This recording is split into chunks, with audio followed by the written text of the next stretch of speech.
In the first reading in the letter of Paul to Timothy, we see Paul is admiring the faith of Timothy's grandmother and Timothy's mother, and both these names are recorded in the Bible.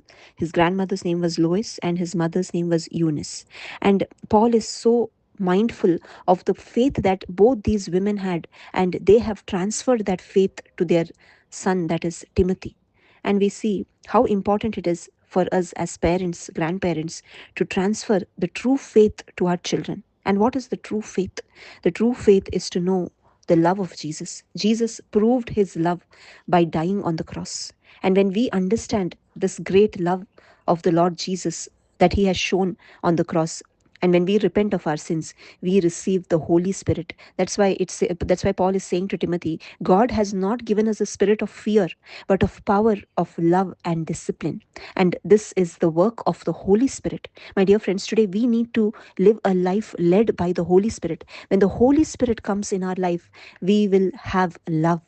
We will live a life of discipline. And he gives us power. For what power?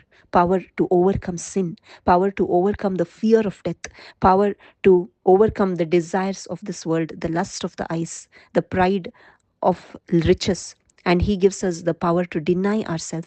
And all these things we see in the life of Jesus. Jesus is the perfect example for us to look at. He is the perfect role model. And we see Jesus lived a life led by the Holy Spirit. But we see in today's reading that the scribes and Pharisees, they could not understand the power of the Holy Spirit in the life of Jesus. And they said he's doing all this by the leader of the demons, that is Beelzebul.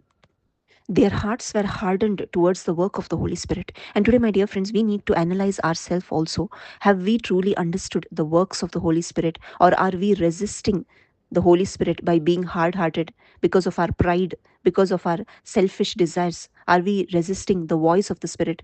God speaks to us every day, and the Holy Spirit longs to stay in us, He longs to dwell in us. But are we allowing Him? Are we opening our heart to allow him to make our body the temple of the Holy Spirit? My dear friends, today let us look at our lives.